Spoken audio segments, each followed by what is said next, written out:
हे hello hi namaste welcome to my YouTube channel आणि तुमच्या सगळ्यांना गुढीपाडव्याच्या आणि मराठी नवीन वर्षाच्या खूप खूप खूप मनापासून शुभेच्छा। तर आज सगळ्यांच्या घरी पुरणपोळी तर असेलच, पण मी फर्स्ट टाइम पुरणपोळी ट्राय करत आहे। तेच स्वतः म्हणजे घरी मी केलेली आहे, पण फक्त ते मम्मीने सगळं तयार केलेलं असतं। मी फक्त पुरण कणकेमध्ये घालून फक्त लाटली, पण त्याच्या अगोदरची प्रोसेस मी कधीच नाही केली। सो मी आज फर्स्ट टाइम ट्राय करते। सो लेट्स सी मला जमते का। मग सगळ्यात आधी मी डाळ शिजवून घेतली आणि नंतर मग त्याच्यातलं पाणी वेगळं केलं, कारण की ते जे पाणी आहे त्याचं मला आमटी बनवायची होती आणि ती आमटी माझी सगळ्यात फेवरेट आमटी आहे। त्याला एळवण्याची आमटी म्हणतात।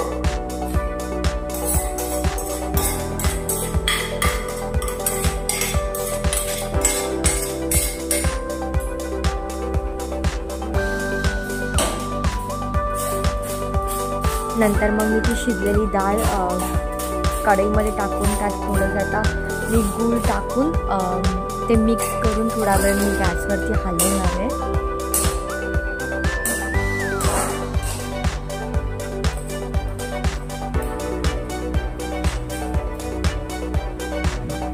आय डोंट नो, मी ते ट्राय करत आहे, मला नाही माहीत। माझी फक्त पोळी फुटू नये, माझं पुरण चांगलं व्हावं, बाकीचं तर मी करेलच, ते तर मी अगोदर पण केलेलं आहे। फक्त माझं पुरण चांगलं व्हावं।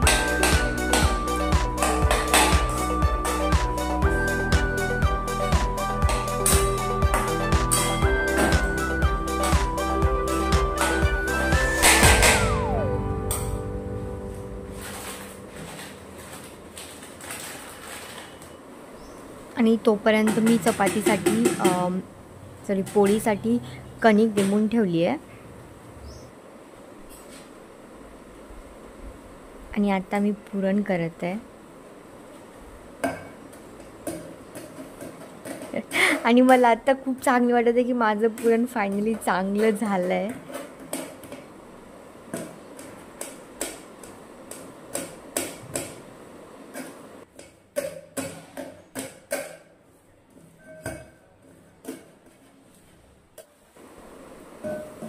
आणि तोपर्यंत आता मी पुरणाचं खालचं पाणी होतं त्याची मी एळवण्याची आमटी करून घेते।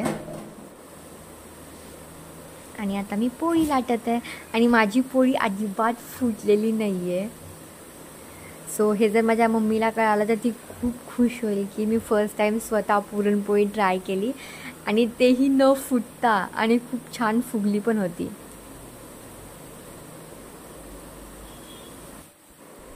हां हां, टम फुगलेली आहे माझी पोळी and I am so happy. आणि सो फायनली प्लेटमध्ये आहे रस, पुरणपोळी आणि भात आमटी।